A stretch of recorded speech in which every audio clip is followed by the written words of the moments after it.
All right, another video book review. This one is for Stormrider, the fourth and final book in the Rigante series by David Gemmell.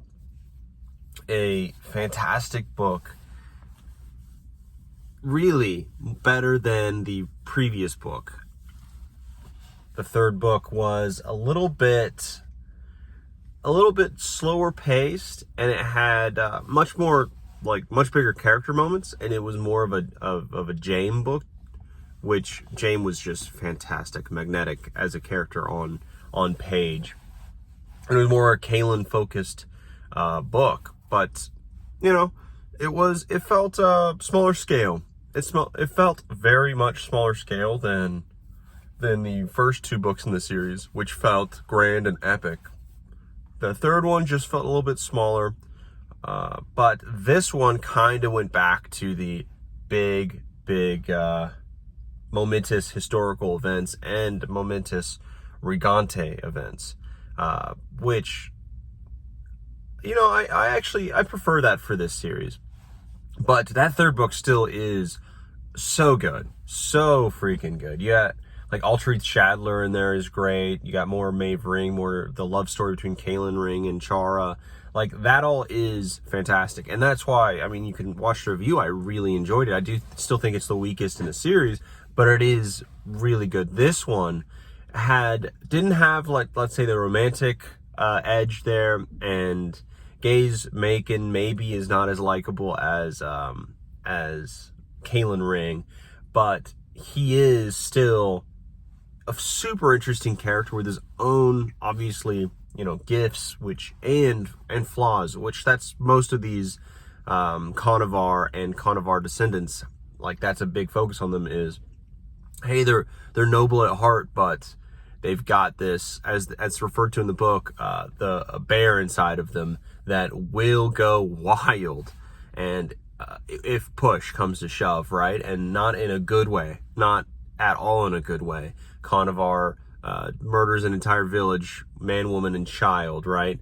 Kaylin, he goes and brutally murders these two guys, which, by the way, his bear being let out was probably the best of all of them.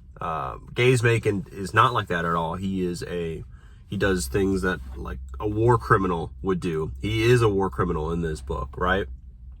Like, when that happens, like, that's a huge part of this series, and it's a smaller, I guess, version of the big storytelling part of this series, and it is in this book as well, and it's plainly laid out. Like, it is plainly laid out for all to see, and it has echoes throughout the entirety of this series, is that mankind, much like Conovar and his descendants, that we've been following, all the namesakes of these books are their soul names.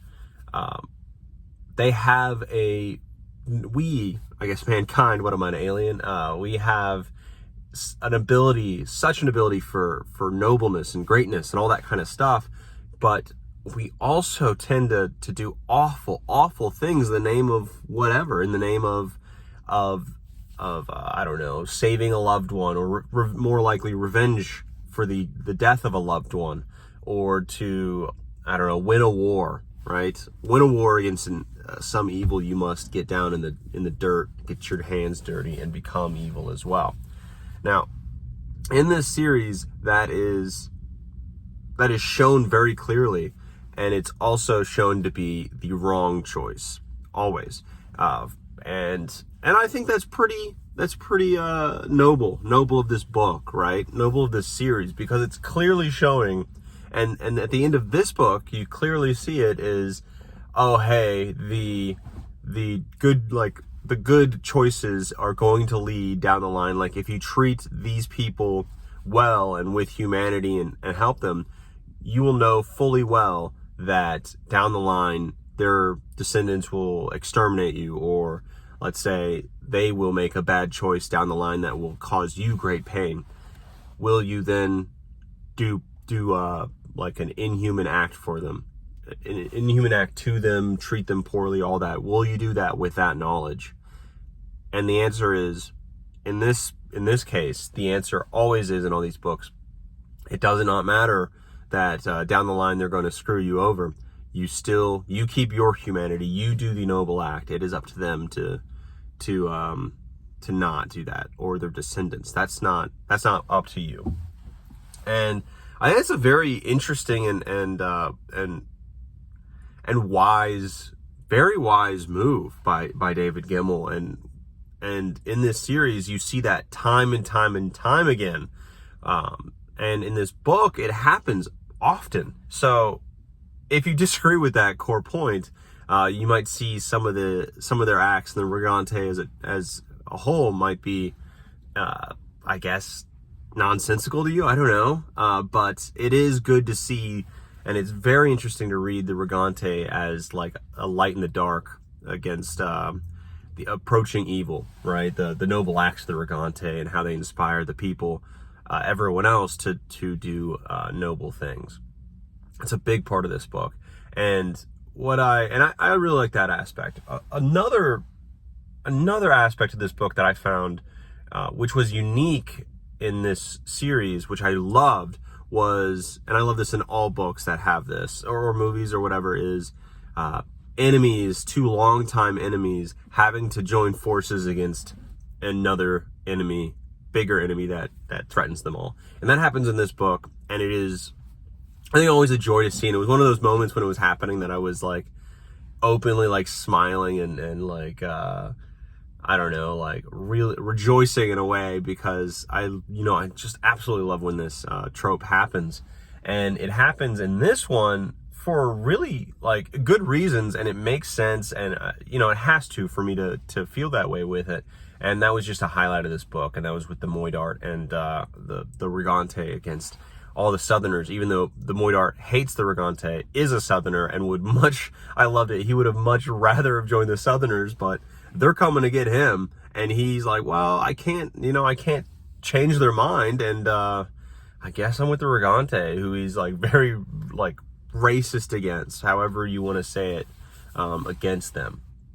It was just an interesting dynamic there, that he's forced to be with these guys that he hates, and it was just, you get a new light on the Moidart in a lot of what he's doing. And this book kind of is like, hey, let's shine a new light on the Moidart, who is a villain and who does atrocious things and has done atrocious things, and you don't like him as a guy. But as the book goes on and you see him, becoming a successful painter and having these more complicated and complex thoughts and discoveries about his son, who he has mistreated very much, and he's like killed his wife. It's wild. But you get like the start of that in the first book and a little bit, but this book you really get that.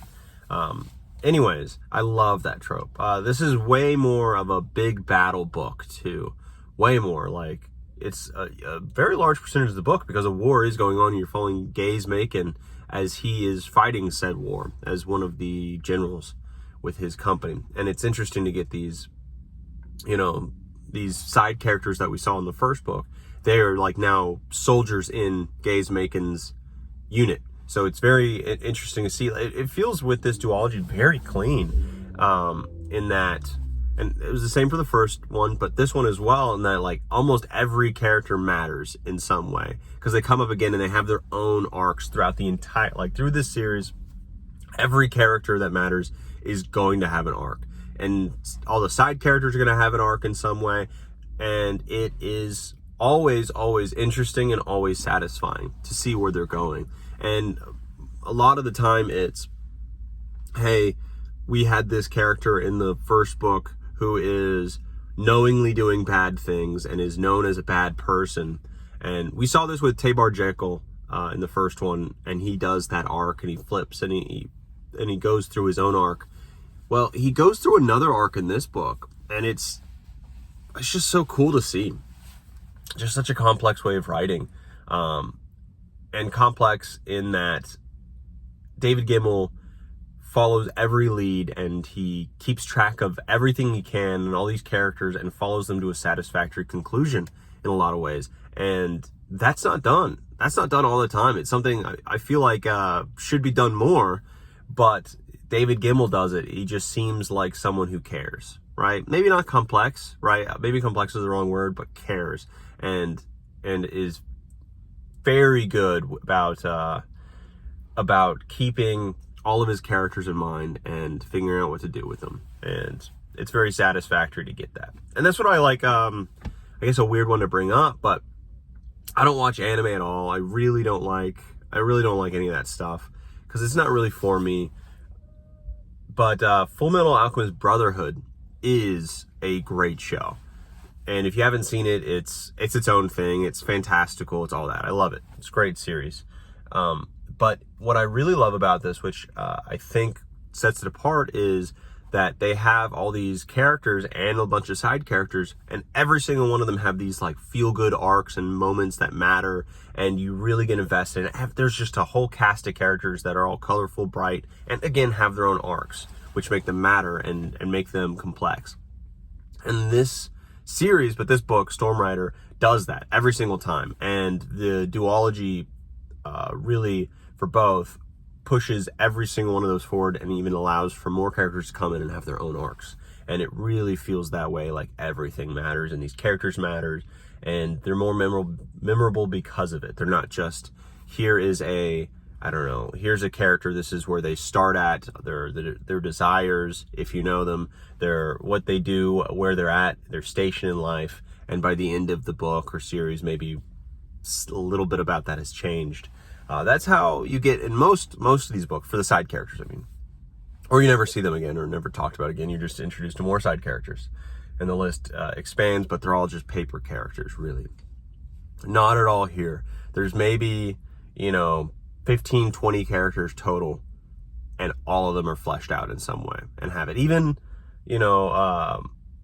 let's say Galley at the Border, which is like the second in command to the Moidart, who is very, very minor character compared to all of them, really. But he has his own problems that you see, his own stuff that he's working out, and his own like heroic moment. And he's really not a heroic guy. He is, when a war comes, he is looked over and pushed to the side because he's seen, probably rightfully, as not a war commander, a peacetime commander. But he has his own heroic moment, and it's like not something that is dwelled upon. It just happens and we move on with the story, but it's satisfactory so much. And that's what I really love about this book, is that, enemies become, join forces against a bigger enemy. And then all these characters, every character matters and every character has an arc, really. And that those two things coming together to make a really strong book, and possibly second or third best in the series. I have to read them all again to really figure that out, but I think it definitely is up there with the first and the second book. The third book in the series I mentioned was a bit behind it. It's not as good, but this one is really up there in what's going on, like score-wise, how I feel about it wise, and probably how most people feel about it, because, it is, these aren't like complex books. These aren't complex reads, but they're feel-good reads. They really are, and I imagine most people who read them think about them in the same way. I have not seen anything about it or read anything about it or heard any other reviews about it, sadly, because there's not really much out there. And I haven't looked online and typed it up. I should do that. But it's, I believe the first and second book are probably far and away the most popular, but this last book is up there with them, and I'd give it honestly like a 8.8, 8.9 out of 10. I don't even know what I gave the first two books. That second book is the best, but this one might be in the running, honestly, for it. It's just so great. Anyways, it's an 8.8 out of 10. It is such a good book, bordering on great, and I would love to read it again. I'd love to read this series again. Anyways, that's it. Read the series. Read more David Gemmell. He is fantastic. On to the next one.